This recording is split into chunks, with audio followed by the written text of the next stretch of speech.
Iran अपने परमाणु sites पर हुए हमलों से बौखला उठा है। ईरान से छिड़े युद्ध के बीच अमेरिका की एंट्री से वो भड़क उठा है और इसका भीषण बदला लेने की चेतावनी दे चुका है।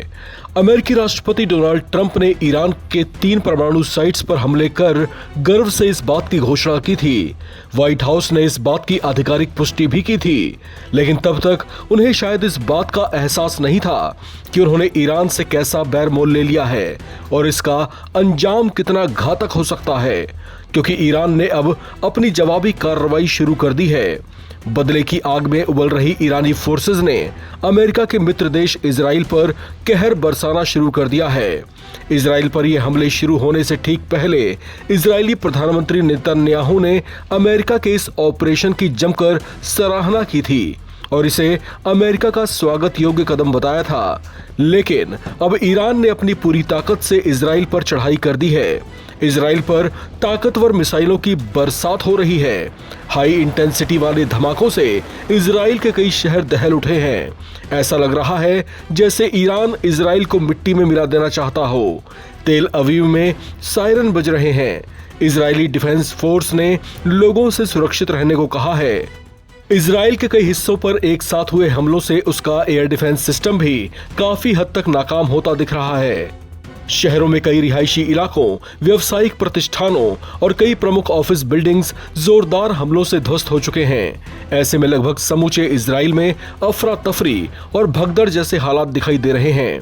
चौंकाने वाली बात यह है कि यह सब तब हो रहा है जब अमेरिका और इजराइल ने ईरान की परमाणु साइट्स पर अटैक के बाद उसे बदला लेने की कार्रवाई न करने की चेतावनी दी थी। ईरान से कहा गया था कि अगर वो जवाबी हमला करता है तो उसे बहुत बुरा अंजाम भुगतना होगा। ऐसी चेतावनियों और धमकियों की परवाह किए बिना ईरान ने इजराइल पर धावा बोल दिया। ऐसा माना जा रहा है कि इस बड़ी कार्रवाई के बाद चीन और रूस भी उसके समर्थन में उतर सकते हैं, क्योंकि एक दिन पहले ही चीन और रूस ने इजराइल और उसे समर्थन देने वाले देशों को ईरान पर हमले करने को लेकर चेतावनी दी थी। उसी के कुछ घंटे बाद ईरान के परमाणु साइट्स पर हमला कर दिया गया। अमेरिका ने इस हमले में पहली बार अपने सबसे शक्तिशाली बॉम्ब टेक्निक GBU-57A, जिसे बंकर बस्टर भी कहा जाता है, उसका इस्तेमाल किया। वजन में करीब 13,500 किलोग्राम के ये बम इतने ताकतवर और विनाशक थे कि जमीन से 60 से 100 मीटर की गहराई में बनाई गई ईरान की सबसे सुरक्षित मानी जाने वाली फोर्डो न्यूक्लियर साइट को भी तबाह कर दिया।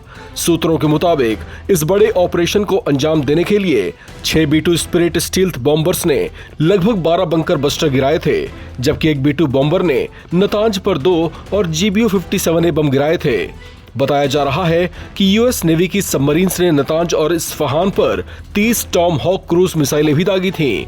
इस ऑपरेशन की सफलता के बाद अमेरिकी राष्ट्रपति डोनाल्ड ट्रंप ने कहा कि ईरान मिडिल ईस्ट का सबसे बड़ा आतंकी समर्थक है। हमने ताकत दिखाई, अब वक्त है शांति का। लेकिन ईरान की प्रतिक्रिया इससे कहीं ज्यादा विस्फोटक रही। रेवोल्यूशनरी गार्ड्स ने कहा कि अब हमारे लिए युद्ध शुरू हो चुका है। वहीं खामेनेई के प्रतिनिधि ने भी कहा कि बहरीन में अमेरिकी नौसेना पर हमला करो और स्ट्रेट ऑफ हॉर्मुज को बंद कर दो। इससे साफ है कि ईरान अमेरिका के हमलों से डरा नहीं और हो सकता है कि वो जल्दी ही इसका घातक बदला भी ले। इस खबर में फिलहाल इतना ही। बाकी अपडेट्स के लिए आप बने रहें NBT ऑनलाइन के साथ।